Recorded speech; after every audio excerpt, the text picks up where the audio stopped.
Hello, ഇന്ന് ഞാൻ നിങ്ങൾക്ക് പരിചയപ്പെടുത്തുന്നത് ലേബൻ എന്നുള്ള വെർബും വോണൻ എന്നുള്ള വെർബുമാണ്. ലേബൻ എന്ന് പറഞ്ഞാൽ ജീവിക്കുക, വോണൻ എന്ന് പറഞ്ഞാൽ താമസിക്കുക. ഞാൻ ജർമ്മനിയിൽ ജീവിക്കുന്നു. ഇഷ് ലേബെ ഇൻ ഡോയ്ച്ച്ലാൻഡ്.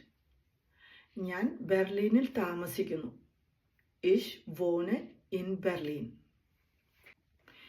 ഐൻ ലേബൻ എന്ന് പറഞ്ഞാൽ നമ്മളൊരു പുതിയ സ്ഥലത്ത് അഡ്ജസ്റ്റഡായി അല്ലെങ്കിൽ പൊരുത്തപ്പെട്ട് സെറ്റിലാവുക എന്നുള്ളതിനെയാണ് ഐൻ ലേബൻ എന്നതുകൊണ്ട് ഉദ്ദേശിക്കുന്നത്.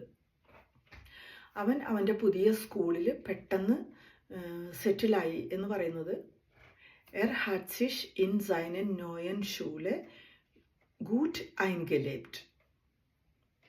അവന് അവൻ്റെ പുതിയ ചുറ്റുപാടിലും സെറ്റിലാവണം എന്ന് പറയുന്നത് muss noch in seinen neuen Umgebung einleben. വോണൻ അഥവാ താമസിക്കുക എന്നുള്ള വെർബിൻ്റെ പാസ്റ്റാണ് gewohnt. gewohnt എന്ന് പറഞ്ഞാൽ പറയുമ്പോൾ അത് ശീലമാക്കി എന്നാണ് അർത്ഥം. എന്തെങ്കിലും ഒരു കാര്യം കഴിഞ്ഞു പോയ കാര്യത്തെയാണ് gewohnt എന്ന് പറയുന്നത്. എന്നാൽ gewöhnen എന്ന് പറയുന്നത് ഒരു പ്രക്രിയയാണ്, അതിന് സമയം എടുക്കും. ശീലമാക്കുക എന്നുള്ള രീതിയിലാണ് gewöhnen എന്ന് പറയുന്നത്. ഈ gewöhnൻ്റെ കൂടെ എപ്പോഴും ഒരു പ്രിപ്പോസിഷൻ ഉണ്ടാകും. അത് ഒരു റിഫ്ലക്റ്റീവസ് വെർബായിട്ടാണ് ഉപയോഗിക്കുന്നത്. എൻ്റെ പേരക്കുട്ടി നേരത്തെ എഴുന്നേൽക്കുന്നത് അവന് പതിവാണ് അല്ലെങ്കിൽ ശീലമാണ് എന്ന് പറയുന്നത് Mein Enkel ist gewohnt, früh aufzustehen. നേരത്തെ എഴുന്നേൽക്കുന്നത് എൻ്റെ പേരക്കുട്ടിക്ക് ശീലമാണ്.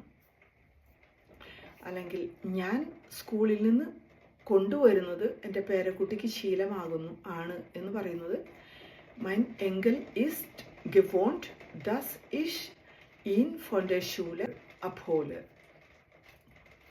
ഇനി gewöhnen എന്നുള്ളത്, അതായത് ശീലമാക്കുക എന്നുള്ള ഈ പ്രക്രിയയെ നമ്മൾ പറയുമ്പോൾ എപ്പോഴും ഒരു പ്രിപ്പോസിഷനോട് കൂടിയാണ് ഉപയോഗിക്കുന്നത്. നേരത്തെ എഴുന്നേൽക്കേണ്ടത് അവൻ ശീലമാക്കണം. muss sich angewöhnen, früh aufzustehen.